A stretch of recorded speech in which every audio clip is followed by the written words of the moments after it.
별과 친해지는 방법도 역시 자주 봐야 되는 거고 또 별에 대한 이름을 알아야 되는 거죠. 이름이 바로 별자리거든요. 네. 별을 잊은 그대에게 별 박사님 이태영 관장님과 함께 하겠습니다. 안녕하십니까? 네, 안녕하십니까? 네. 네. 요즘에 도심에서 별 보기가 굉장히 어려운데 네네. 도심에서 별을 볼 수 있는 방법이 좀 있나요? 사실 시골 가면 별이 굉장히 많이 보이고 아름답다 느끼지만 시골 가면 별 잘 몰라요. 네. 저도 고향이 시골인데 너무 별이 많다 보니까 관심을 갖기도 어려웠거든요. 그래서 도시 하늘이 오히려 별을 보기에도 좋다. 그 이유는 도시 하늘은 별자리의 요점 정리판이다.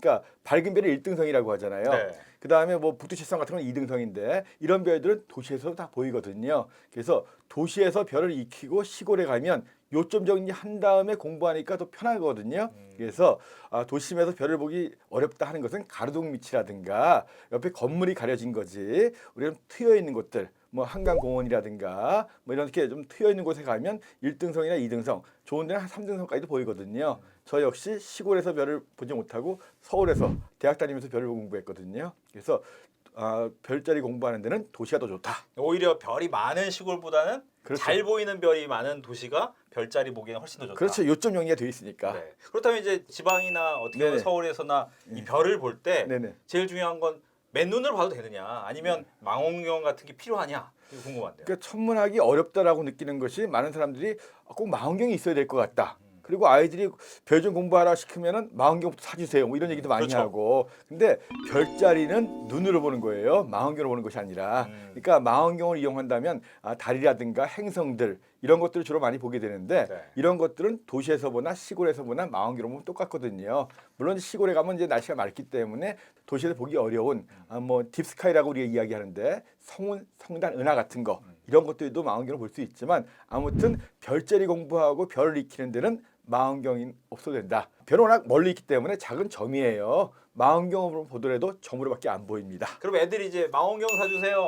나 별 보고 싶어요라고 할 때 망원경보다는 어떻게 해주는 게 훨씬 더 자, 좋아요. 아이가 차 사주세요 하면 차부터 사줄 수 없잖아요. 네. 그죠? 그쵸. 일단 길을 알아야 되고 운전할 줄 알아야 되잖아요. 마찬가지로 망원경을 살려면 일단 별자리를 알고 하늘이 어떻게 돌아가는지 이런 걸 공부를 해야 되거든요. 그리고 일단은 망원경을 사서 쓰려면 주로 시골을 많이 가야 되는데 너무 힘들어요. 그래서 요새 시골마다 또는 그 도시에도 시민천문대라고 많이 있거든요. 그렇죠. 이런 데 가면 비싼 망원경도 많아요. 이런 거 아주 저렴하게 또 어떤 데 무료로도 볼 수가 있거든요. 그래서 차를 사주기 전에 운전을 가르치는 것처럼 마찬가지로 별자리를 먼저 익히는데 그것은 도시에서 집에서 충분히 할 수 있는 일이고 기회 될 때마다 시간 날 때 뭐 천문대 가셔가지고 거기는 망원경을 이용하시고 정말 아이가 관심이 있고 소질이 있다. 그러면 그때 사도 늦지 않다. 네. 괜히 처음부터 이 망원경 사주시면 괜히 옆집으로만 가요. 교육상 안 좋습니다. 알겠습니다. 네. 이 망원경 같은 경우에 그렇게 얘기를 해주면 되는데 문제는 아이들도 그렇지만 어른들도 이 별에 대한 관심이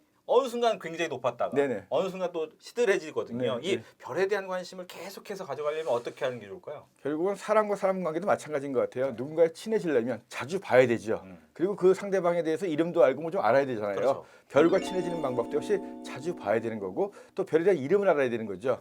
이름이 바로 별자리거든요. 네. 그러니까 좀 알다 보면 친해지고 친해지면 좀 더 알고 싶고 또 자주 보고 싶고 그러니까 사람과 별자리 보는 것도 마찬가지인 것 같아요. 그래서 기본적으로 이 별자리를 익혀주면 밤하늘과 좀 더 친해질 수가 있다. 그래서 이제 그 별자리를 익히는 데는 시골보다 도시가 더 좋다. 이렇게 말씀드리는 거고요. 근데 이제 별자리 하면 이제 뭐 큰 곰자리, 작은 곰자리 뭐 이런 이 정도 얘기는 들었는데 네. 듣다 보면 그 개수가 너무너무 많아지다 보니까 어느 순간 여기에 좀 압도되어 있는 것 같은데 어떻게 하면 좋을까요? 근데 사람들이 밤하늘에 별이 무수히 많고 네. 별자리도 무수히 많다. 이런 생각을 하는 것 같아요. 근데 그렇게 많지 않거든요. 우리 기자님도 사람 이름 최소한 몇십 명, 100명 이상 기억하죠? 그 정도 알죠. 네. 밤하늘 별자리가 총 88개가 있어요. 그거밖에 안 돼요. 88 올림픽. 그 중에서 하늘 전체가 그렇다는 거거든요. 그러니까 우리가 안 보이는 남반구도 있을 거 아니에요. 우리나라에서 볼 수 있는 별자리가 대략 50개 정도예요. 그러니까 많지 않거든요. 그렇죠. 근데 사람은 옷 바꿔 입으면 헷갈려요. 네. 그리고 저는 파란 눈에 노란 머리는 다 똑같아 보이거든요. 근데 별자리는 옷을 바꿔 입을 일도 없고 항상 그 위치에서 같은 밝기로 같은 색깔로 빛나거든요. 그래서 오히려 별자리 찾는 것이 훨씬 더 사람 아는 것보다 쉽다. 단 선입관으로 무수히 많다. 별자리도 엄청 많을 거다. 이런 생각 때문에 어려운 거예요. 그렇게 많지 않다는 거예요. 별은 그래서 많지만 별자리는 적은데 근데 별도 많지가 않아요. 우주에 별이 많은 거지. 음. 우리가 맨눈으로 볼 수 있는 별들 그렇게 많지 않거든요. 많이 기억할 필요도 없어요. 1등성하고 2등성만 기억하면은 거의 별자리 찾거든요.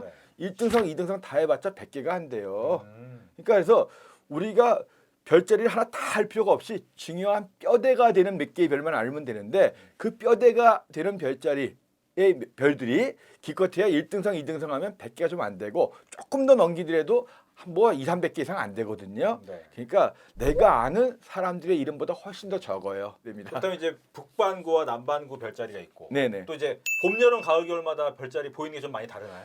그렇죠. 그러니까 기본적으로 뭐냐면 우리가 계절이 바뀌면서 뭐 풍경이 많이 바뀌죠.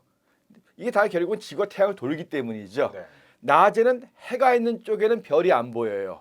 그죠? 그래서 우리가 계절마다 별자리가 다르게 보인다는 이유는 지구가 태양을 돌면서 태양의 반대편 하늘이 보이기 때문에 그래서 봄에는 태양이 있는 쪽이 안 보이고 반대편 보이고 계속 돌면서 각 계절마다 별자리가 다르게 보이는 거죠. 네, 그렇다면 지금 이제 여름에서 가을로 넘어가는 이 시기에 제일 잘 보이는 별자리는 어디입니까? 자, 기본적으로 저녁 하늘에는 아직은 하늘은 여름이 기운이 남아 있어요. 네. 혹시 여름엔 제일 가고 싶은 곳이 어디예요? 바닷가죠. 그렇죠. 바닷가에서 제일 인기 있는 스타 바로 머리 위에 있는 별이거든요. 제일 아름다운 여인의 별. 우리가 알고 있는 여인이 안 돼요. 네. 하늘에 있는 여인의 별 바로 증녀거든요. 증녀. 머리 위에서 제일 밝게 빛나는 별이 증녀고 그 남쪽에 증녀의 파트너 견우. 그렇죠. 증녀와 견우가 있는 것이 저녁 하늘이고 그리고 이제 조금씩 자정이 가까워지면서 가을철의 별들이 하늘을 이제 쭉 덮게 되거든요. 가을철 하면 우리가 천고마비의 계절이다. 그렇죠. 하늘 놓고 말을 살찌는 계절. 근데 별 보는 사람 입장에서는 하늘 높은 곳에 살찐 말의 별자리가 있는 계절. 날개 달린 말이겠죠. 그렇죠. 신화 속에 나오는 날개 달린 말. 페가수스. 아유, 실화 많이 하시네. 자, 천마 페가수스가 머리 위에 있거든요. 그래서 몸통이 사각형 모양이에요. 그래서 머리 위에서 사각형 모양의 페가수스 자리를 찾으면 되는데 이걸 방편이다 생각하고 다른 별자리를 찾으면 돼요. 방편이 있으면 연줄이 있겠죠. 그렇죠. 연줄을 쭉 따라가면 이것이 바로 많이 들었던 안드로메다 공주의 별자리. 그리고 이제 연줄 끝에 가면 얼레가 있을 거 아니에요. 네네. 그 얼레에 해당되는 것이 안드로메다의 남편. 아세요? 페르세우스. 페르세우스. 그렇지. 그리고 안드로메다 공주하고 페르세우스가 결혼을 하잖아요. 이 안드로메다가 어디에 공주냐면 이디오피아의 공주예요. 거기에 왕비가 카시오페이아.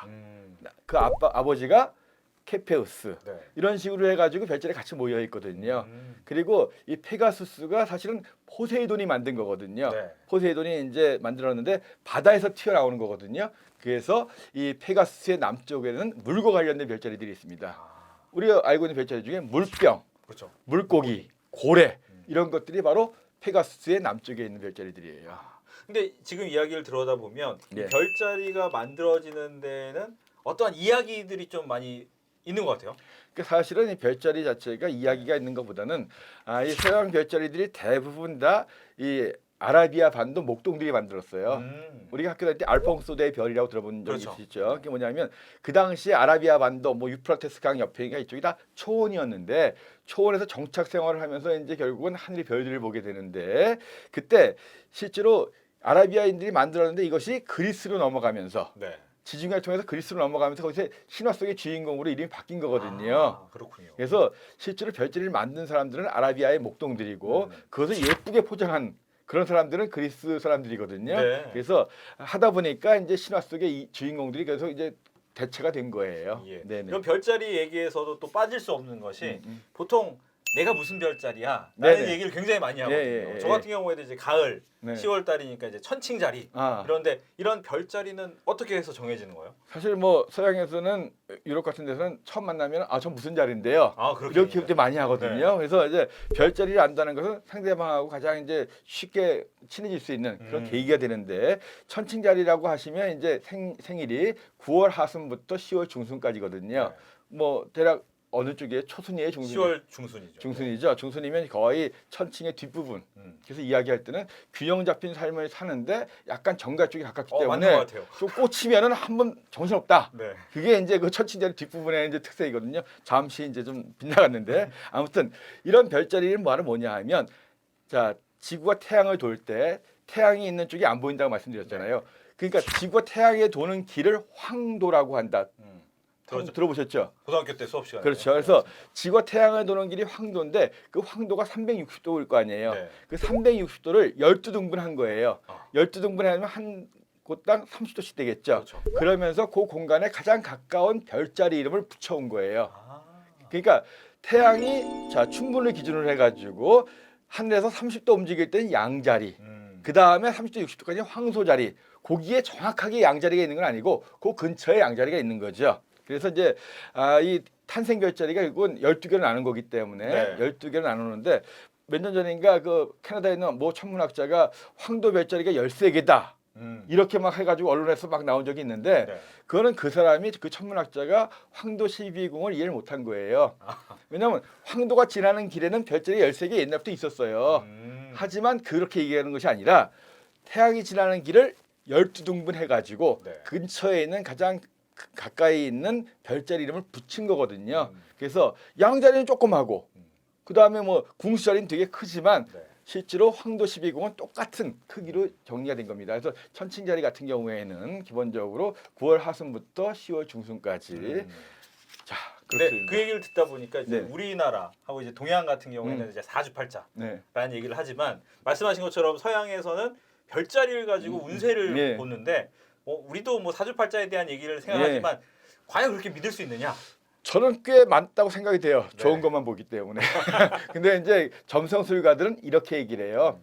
그러니까 사람이 태어날 태어날 시점에서 해와 달과 이런 천체들의 위치가 네. 결국은 영향을 주지 않았겠느냐. 중력을 통해서 우리 중력 때문에 지구도 돌고 달도 돌고 하기 때문에 그리고 이제 대륙분 같은 데 가면 아주 미세한 그런 해양 생물들 같은 경우에는 달에 차고 이질러지는 것 때문에 의해서 생식 주기가 또 바뀌기도 하고 그렇죠. 막 그러거든요. 그런 것 때문에 사람은 진화를 많이 했지만 역시 사람도 태어날 때 이런 천체의 위치에 의해서 영향을 받을 것이다. 라는 것이 점성술가들의 주장이에요. 근데 뭐 그러면서 이제 여러 가지 통계를 통해서 이제 점을 친다라고 하는데 네.